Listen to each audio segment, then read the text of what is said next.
الجبین، اس میں سے خاک شفا کے اوپر سجدہ کرنا مومن کی علامات میں سے۔ الجہر بسم اللہ الرحمن الرحیم، اور ایک علامت یہ ہے کہ مومن ہمیشہ بسم اللہ الرحمن الرحیم کو اونچی آواز سے پڑھے گا نماز میں، اس لیے ظہر اثر میں اخفات سے نماز پڑھنا لازمی ہے۔ پہلی 2 رکعت کو بھی آرام سے دھیمی آواز میں پڑھنا، اخفات سے نماز پڑھنا واجب ہے، لیکن بسم اللہ الرحمن الرحیم کو اونچی آواز سے پڑھنا مومن کی علامت ہے اور واجب ہے۔ کیوں؟ کیونکہ پیغمبر اسلام اور جناب امیر علیہ السلام اونچی آواز سے بسم اللہ الرحمن الرحیم پڑھتے تھے، اور آپ کی ضد میں، جناب امیر علیہ السلام کی ضد میں شام والے نے بسم اللہ الرحمن الرحیم کو قرآن سے حذف کروا دیا تھا۔ اس لیے آج تک بہت سے بھائیوں میں، بہت سے مسلمانوں میں اگر آپ جا کے دیکھ لیں تو ان میں رائج ہے کہ وہ قرآن پڑھتے ہیں لیکن بسم اللہ نہیں پڑھتے۔ سورہ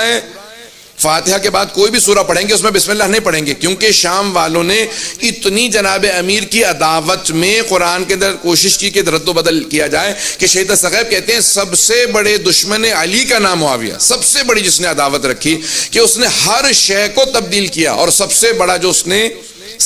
جو اسلام کو نقصان پہنچایا، قرآن کو نقصان پہنچایا کہ لوگوں کے ذہنوں میں ڈال دیا کہ بسم اللہ کو قرآن کا جز ہی نہ سمجھیں، صرف تبرکن لکھا جاتا ہے، کیونکہ بائے بسم اللہ کے نقطے سے عداوت تھے، بائے بسم اللہ کے نقطے سے عداوت تھی، اس لیے بسم اللہ الرحمن الرحیم کو قرآن سے حذف کرنے کی بہت بڑی مذموم کوشش کی گئی،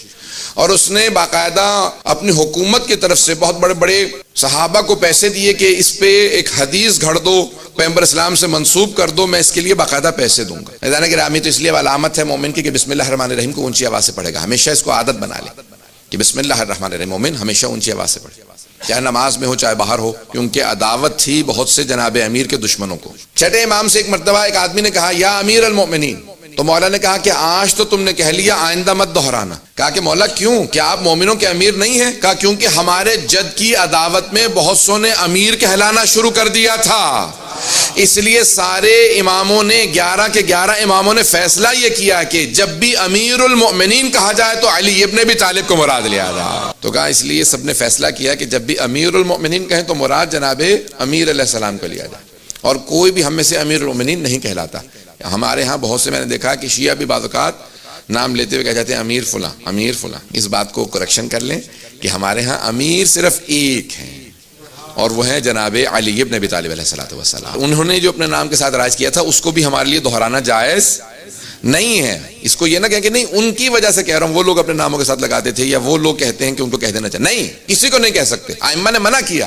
کہ کسی کے نام کے ساتھ امیر مت لگانا، جب بھی کہو حضرت امیر علیہ السلام یا امیر المومنین تو مراد صرف جناب امیر المومنین سے مراد پہلے امام، کسی اور کا نام کے ساتھ امیر نہیں لگا سکتے۔ آئیں ذرا میں چند روایات پیش کرنا چاہتا ہوں کہ جو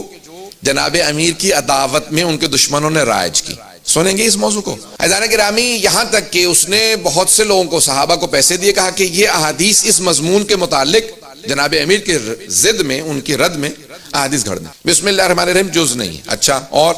کہ یہ جو آیت ہے نا، بہت سی آیت جناب امیر کی شان میں نازل ہوئی قرآن میں، کچھ نے لکھا 360 آیات ہیں، فخر الدین رازی نے لکھا ہے قرآن میں 360 آیات ہیں جناب امیر کی شان میں، اور حافظ رجب برسی نے لکھا ہے 500 آیات ہیں جناب امیر کی شان میں۔ ہمارے بعض علماء نے لکھا 1000 آیات نازل ہوئی ہیں جناب امیر علیہ السلام کی شان میں۔ تو اس نے کہا کہ یہ جو آیت ہے وَمِنَ النَّاسِ مَن يَشْرِي نَفْسَهُ ابْتِغَاءَ مَرْضَاتِ اللَّهِ وَاللَّهُ رَءُوفٌ بِالْعِبَادِ، سورہ بقرہ کی آیت نمبر 207، کہ اور مومنوں میں سے ایک ایسا ہے جو اللہ کے مرضات کی خاطر اپنے نفس کو دے دیتا ہے، کہ جب بستر رسالت پہ جناب امیر شب ہجرت سوئے تو اس وقت یہ آیت نازل ہوئی، سب کے ذہنوں میں ہے آیت۔ تو عزیزان گرامی، جب شب ہجرت جناب امیر علیہ السلام بستر رسالت پہ سوئے تو یہ آیت نازل ہوئی، مومنوں میں سے ایک ایسا ہے جو اپنے نفس کو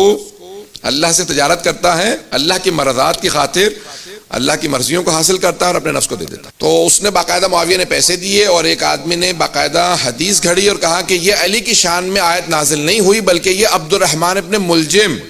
قاتل امیر المومنین کی اس کے لیے نازل ہوئی ہے، اور یہ آج تک بہت سی کتابوں میں باقی ہے بھائیوں کی۔ آپ تصور کر سکتے ہیں کہ پیغمبر سے نسبت دینے کے بعد باقاعدہ قاتل امیر المومنین علیہ السلام کے لیے اس حد تک اس نے باقاعدہ لوگوں کے اندر پیسے تقسیم کیے۔ لوگوں نے کہا کہ اگر پیسے اچھے ملیں گے تو ہم حدیث بھی اچھی طرح سے گھڑ سکتے ہیں۔ تو عزیزان گرامی، دور ایک ایسا دور تھا کہ جہاں پہ کثرت سے جھوٹی احادیث گھڑی گئیں، اور دوبارہ ایک ایسا دور آ رہا ہے کہ جہاں پہ ان احادیث کو پرچار کرنے والے